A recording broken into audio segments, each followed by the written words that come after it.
Shalom, selamat pagi Amang Inang dan keluarga dan dimanapun kau berada. Firman Tuhan hari ini dalam renungan Carpe Diem pada tanggal 13 Juli 2022. Kita akan merenungkannya. Terlebih dahulu kita bernyanyi dari buku ND nomor 452 ayat 1 dan 2.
Firman Tuhan untuk pagi ini tertulis dalam Injil Markus pasal 2 ayat 11. Kepadamu kukatakan, bangunlah, angkatlah tempat tidurmu, dan pulanglah ke rumahmu.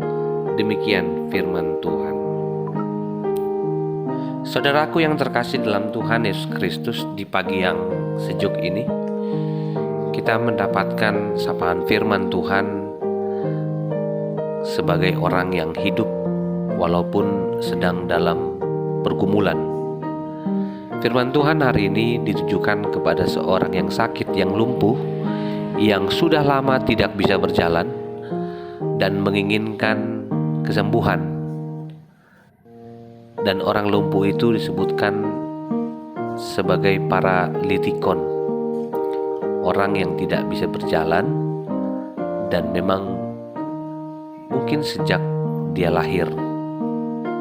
Banyak orang menginginkan kesembuhan dari sakit dan kekuatan ketika mengalami kesulitan. Namun firman Tuhan tidak mengajarkan kita untuk menghujat kehidupan ini, apalagi menghujat Allah.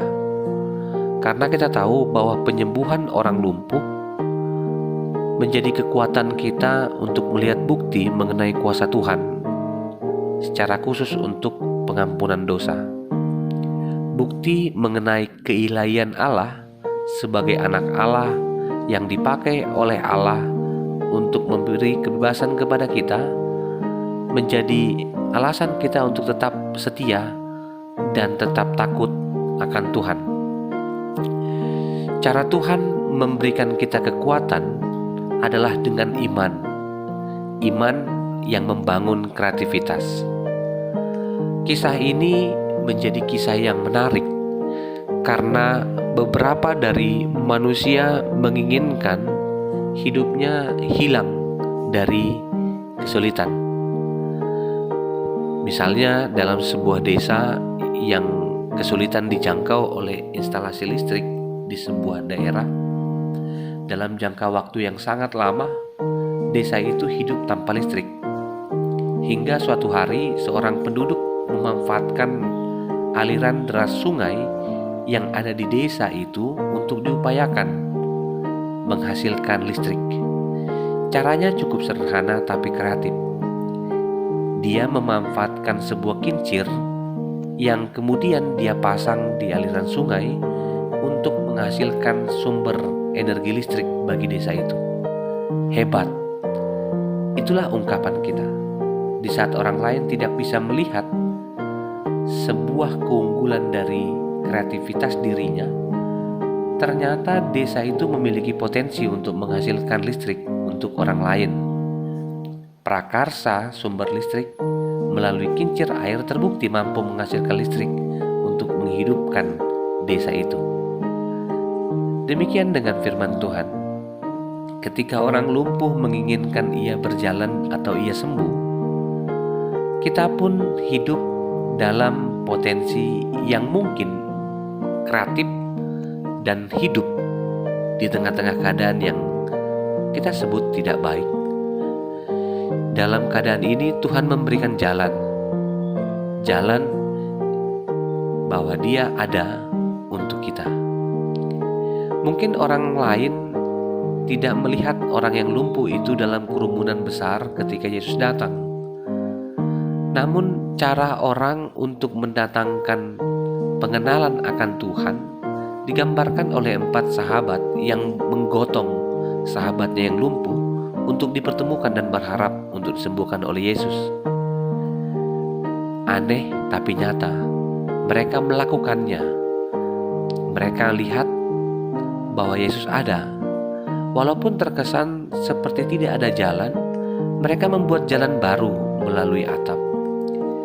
Bayangkan ketika mereka menggotong orang sakit itu, melihat keadaan yang sepertinya tidak ada jalan, mungkin mereka mundur atau mengatakan menyerah. Namun kesempatan bagi orang-orang percaya tidak akan pernah berhenti ketika dia hidup dalam roh kehidupan. Mereka membongkar atap itu dan menurunkannya. Iman membangun kreativitas. Dalam kehidupan sehari-hari, bukankah seringkali kita berjumpa dengan hal-hal yang dialami oleh 4 sahabat dari orang lumpuh tadi?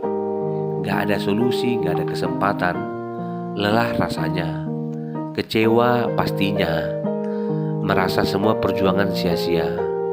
Keadaan bukan hanya berubah apabila seseorang tetap memiliki kepercayaan, meskipun keadaan tanpa jalan.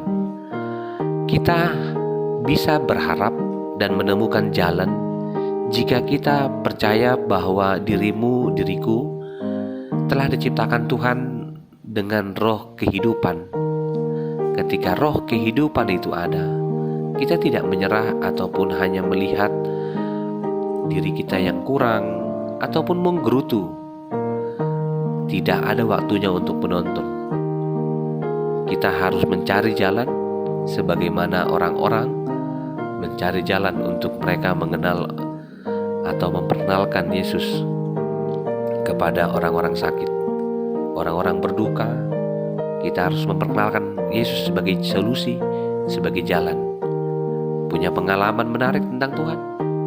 Bagikan, lakukan. Karena seorang yang percaya tentu akan mengatakan hidupnya berarti dan menjadi berkat bagi orang lain. Dan apa yang Yesus katakan kepada seseorang yang lumpuh itu? Dia katakan sebagaimana firman Tuhan hari ini, "Kepadamu kukatakan, bangunlah, angkatlah tempat tidurmu, dan pulanglah ke rumahmu." Mungkin iman seorang sakit tidak sebesar teman-temannya, sahabatnya, tapi ia mendapatkan kekuatan ketika orang-orang sekitarnya memberinya dukungan. Biarlah kita yang selalu sehat dan mungkin juga sedang sakit, tapi kita memiliki iman yang kuat bahwa Tuhan adalah penyembuh.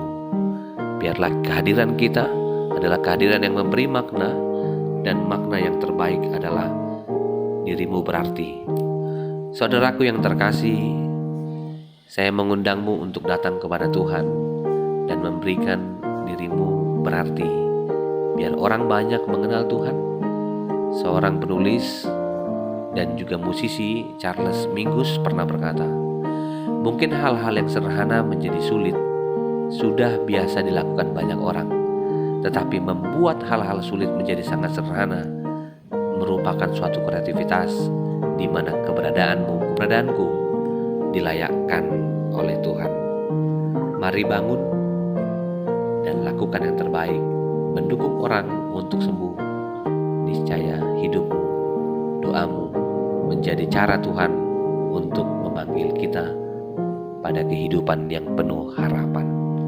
Terima kasih Tuhan untuk firman-Mu hari ini. Terima kasih untuk kebaikan-Mu.